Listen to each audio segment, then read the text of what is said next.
Just so you know, I'm doing live right now. I think I am. Whoa! There we go. There we go. Good morning. How are you? Me this early? I'm a couple minutes early, am I not? Yeah, no, it's 8 a.m. on the dot. Oh my gosh, I'm on time.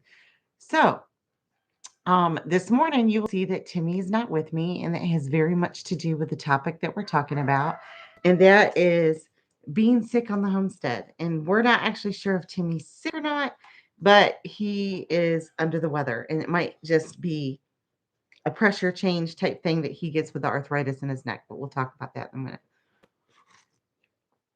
If you don't know who I am, my name is Amber Bradshaw, and I'm one of the Bradshaw family members that moved here from the city, from South Carolina by the beach to our off-grid homestead here in East Tennessee.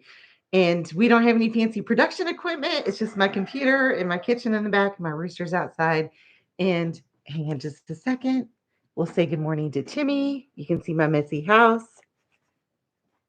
Timmy, can you wave good morning? So he's waving back there in the distance. Ooh. He's in the recliner drinking his coffee, y'all. And this is something different. I'm going to be cooking breakfast with y'all. Sherry says, "Good morning, get better quick." Sherry, I think it's the pressure. Years and years ago, before I called BA, before Amber, he got in a motorcycle wreck and he broke his neck, ribs, wrist, leg, a whole bunch of stuff. Anyways, that is his little his bones are his little meteorologist. So when a system comes through, the pressure changes, he gets this horrible headache that lasts for about 4 days. But I didn't want to not go live because we didn't go live last week. And now for the life of me, I can't remember why we didn't go live last week. But there was something. Oh, I woke up to a shattered living room window. And I'll talk about that in a second. But I'm cooking breakfast. And so just a second, y'all. Um, if you didn't know, we live off grid and we use this wood cook stove. And I'm making grits this morning. And I got biscuits in the oven. And if you don't know what a grit is, or you don't like grits, and Tammy, if you're watching, and your husband, our preacher, said he doesn't like grits, y'all ain't never had my grits. So you got dinner grits and you got breakfast grits, and I'm making a combination of the two right now. Um, yeah, if you don't like grits, you don't know what you're missing. You just haven't had them right. You probably had some nasty watered down grits with city water. Anyhow, so I'm stirring my cheddar cheese in these grits. And they'll be good. Timmy, you want grits, right? I made you some barbecue sauce too. It's always good to eat. What they say, feed a cold, starve a fever. Is that what they say? And Sherry, my dear, are a perfect one to chime in on this whole conversation. Yes, a few of us are dealing with the pressure changes. Yep, I think that's what it is, Sherry. So this is what I wanted to talk about this morning. One, because I woke up and Timmy wasn't feeling good. I thought it was a headache I could just deal with during, take care of yesterday with some headache medicine, and he'd wake up this morning right as rain. Unfortunately, that wasn't the case. I still got biscuits in the oven, so I'm going to get up one more time. But when I woke up this morning and his head was still hurting, I'm like, yeah, it's more than just a headache. So now we have to deal with it. And normally back in South Carolina during this time, Timmy was down for like 3, 4 days and he would not get out of bed for 3 to 4 days. And having Timmy sick in Pawleys Island in the city was a lot different than having Timmy sick in the country off grid on a homestead with a farm and everything else. The whole game plan changes. And if you've been really fortunate and you haven't got the big C, the one that's going around, aka the flu, um, yeah, share your secrets because Timmy got it 4 times. I got it twice. Linda got it a handful of times. One time it ended her up in the hospital, but it's just an advanced case of the flu or cold. In my opinion, YouTube, don't you be shut me down because I'm not giving doctor advice. That's their new thing now.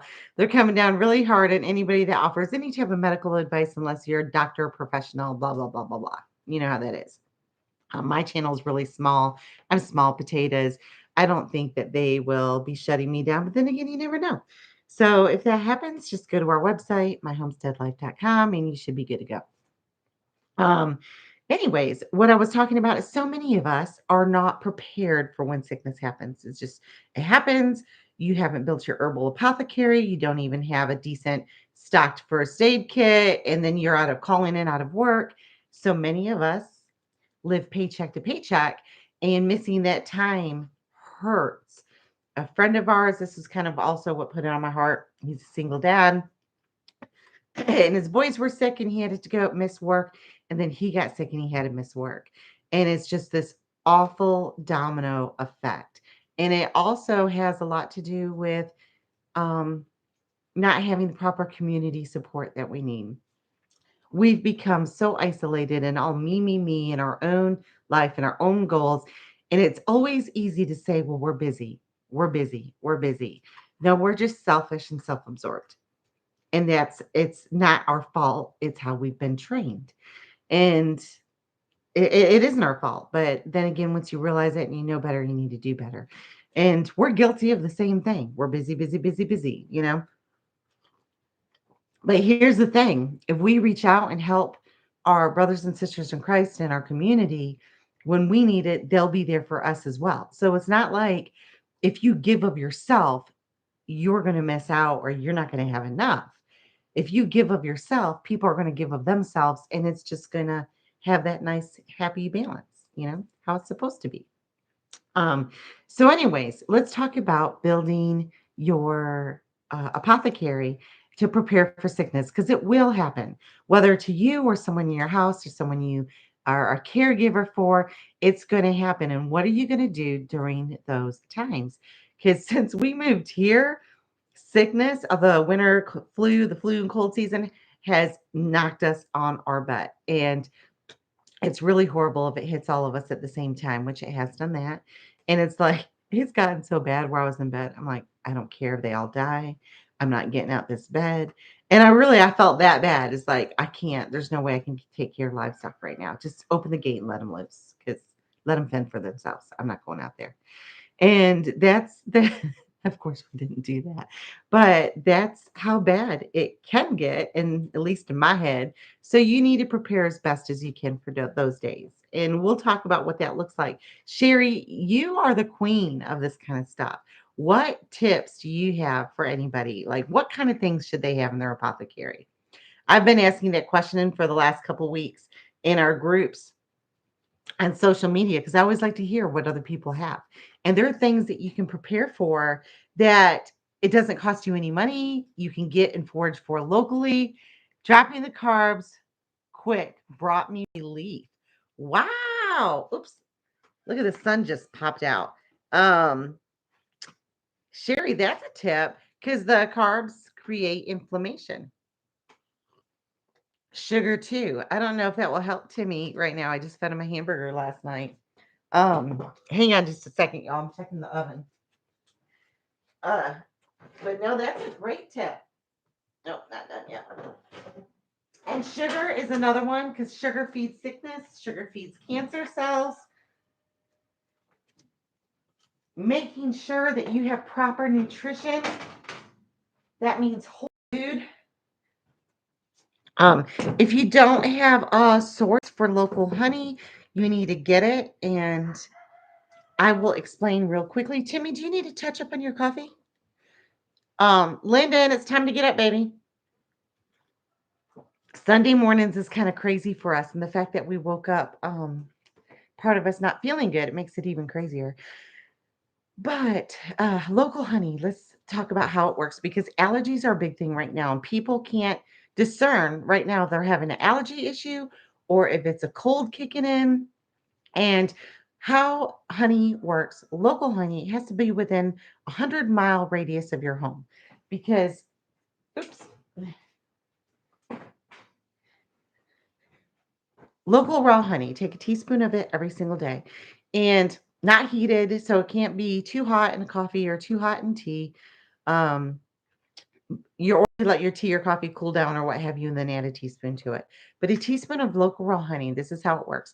Bees forage because we're beekeepers. And if you don't know, we run authors of the best-selling book, Beekeeping for Beginners. You can find it on Amazon. I don't make any money off those sales, so I'm not doing promotion, but that's where you can find it. Uh, Anyways, they forage up to 5 miles away, and the honey contains tiny little particles of the pollen from all of these different things that they're foraging on. And you're building up your immunity to the local pollens by taking that. I can't remember, it's immunotherapy.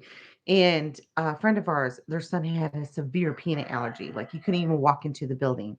And since youth, he was fed these little micro doses of peanuts. And now he can actually eat like part of his treatments a peanut a day. Um, I believe that's right. Yeah. Amanda, if you're listening, chime in on that. But I always use your testimony as part of an example of that. And it's incredible how your body builds up immunity to things like that. Kind of those kind of how like a one of those V shots that they try to give you should work in theory. Um, Sorry, listening to my coffee boil. But that's how you can help build up a resistance to local allergens. Now, not only do you need to get local raw honey, but you also need to get the type of honey for your allergies. For instance, if your allergies are worse in the spring, you want to talk to a beekeeper and ask them for spring honey. If your allergies are worse in the fall, you're going to want to get fall honey.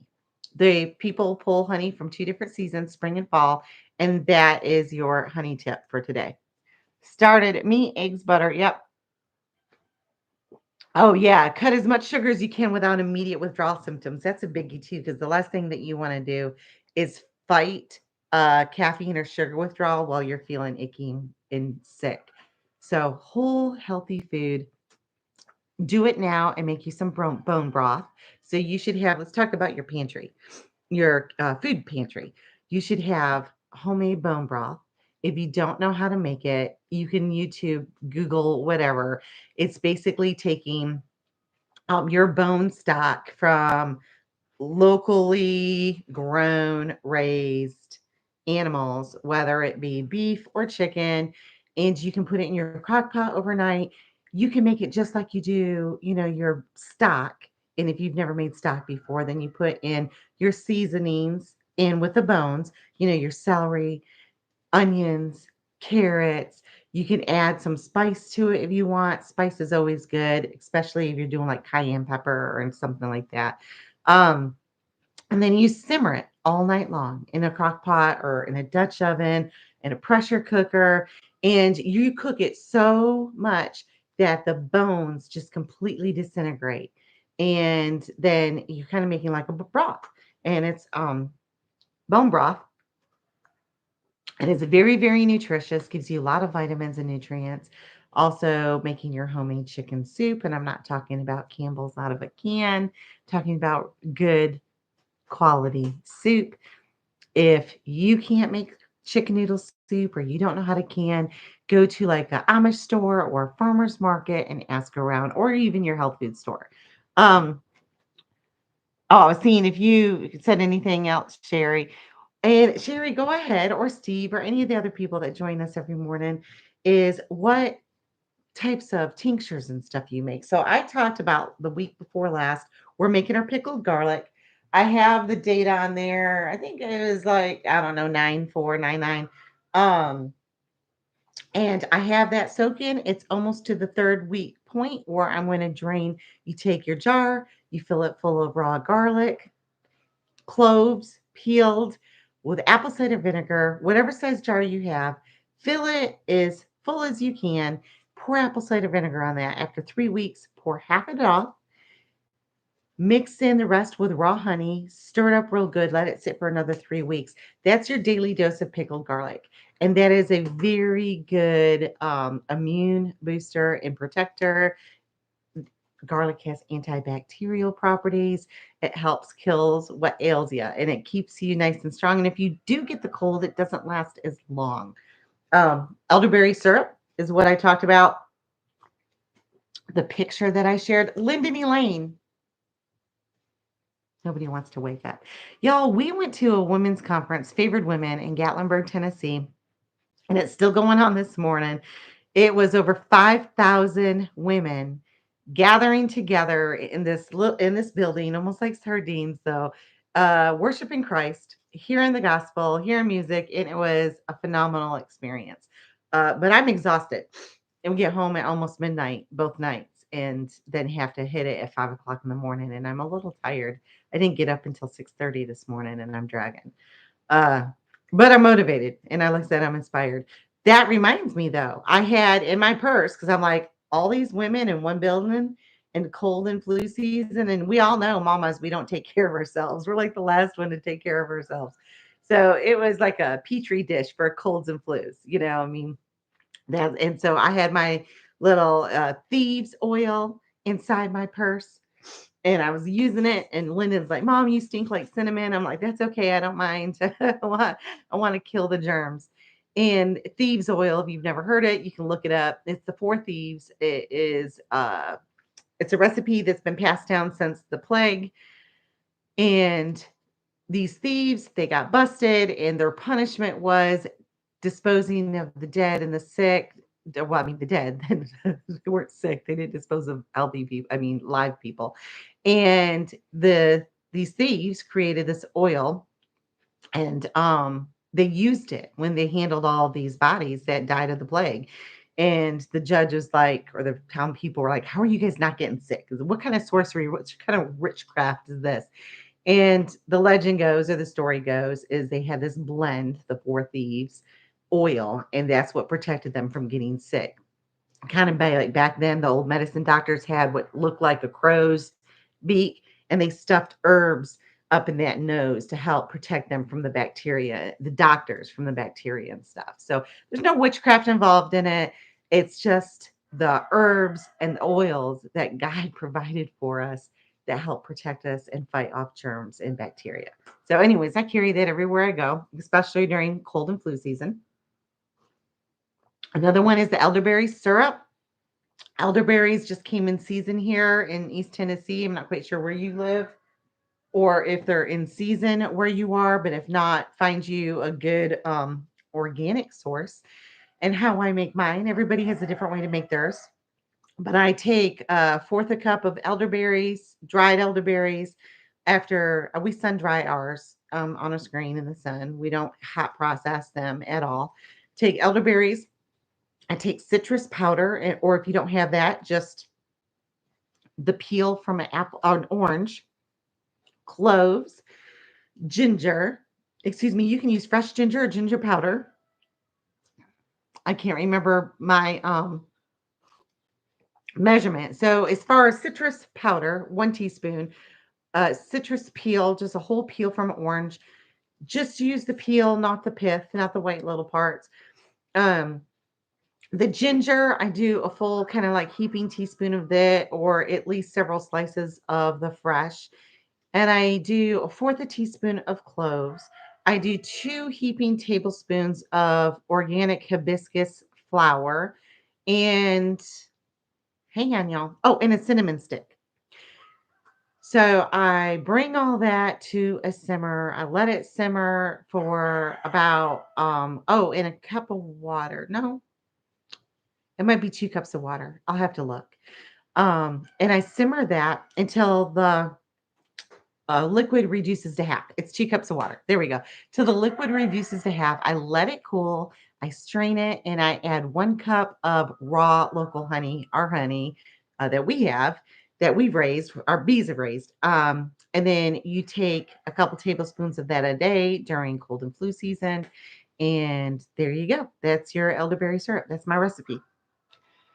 I use a lot of herbs and food prep and constant source in our diet. Sherry, you're amazing for that. And Sherry does a lot of local herbs too, things that she wild forages for, which is, again, that's kind of essential. If you're not into foraging or even identifying the local herbs around your area, try to get some books on that, because you can't get any fresher than walking out your door and finding herbs that you can use. And that's essential right now, especially with all of the restrictions that are coming on things that we can buy online or even that used to be over the counter that we can no longer get, like medicine for our livestock. Other things that you need to prepare for is finances. So if you're living paycheck to paycheck, you have to give yourself at least a week, ideally 2 weeks, of whatever it costs for you to live off of during that time. Save that and put it back for sick days. Do whatever you can. Take 10%, tithe your 10%, take 10% out of your weekly pay, put it away towards sick day. And hey, come January, once you made it through cold and flu season, you can spend that money. And then after you get your tax return, save it again for spring cold and flu season. Just always have that stockpile back because nothing's worse than one, having to go to work when you're sick and getting all your coworkers sick because you can't afford to miss work. And two, having that stress of the financial responsibilities when you're sick as well. Another thing is if you have the homestead, is preparing for your livestock. I don't know. I can't talk about this because we're horrible for it. We do have a support system here in our homestead. Matter of fact, I messaged Gavin this morning. I said, Gavin, come help me with the livestock. Daddy's not feeling well. I still need help because I had the knee replacement. I can't walk down there and get around and carry 5-gallon buckets of water. Um, it's just one of those things. So if you don't have anybody like we do on your homestead, it gets you a support system, local support system where we can call on our brothers and sisters who are doing the same type of lifestyle that we trust. And don't be ashamed. Don't be embarrassed. That's what we're all here for. Call them up, say, hey, I'm really down. Can you come help me with the livestock right now? And then you return the favor because we all are there. We all go through it at some point in time. And so it would be nice to have that support system in place for those types of measurements. But the main thing is, to me, outside of having somebody that you can rely on to help you with your animals, is having all the proper medicines that you can have or natural support systems that you can have in place, like your elderberry syrup, your fire cider, your mullein oil, your garlic oil, or your sage tincture, the different things that naturally help your body fight bacteria and viruses, because there's nothing over the counter that will fight a virus. Nothing. Nothing. It will help alleviate your symptoms, but that's about it. There are properties in herbs that actually help fight viruses and bacteria.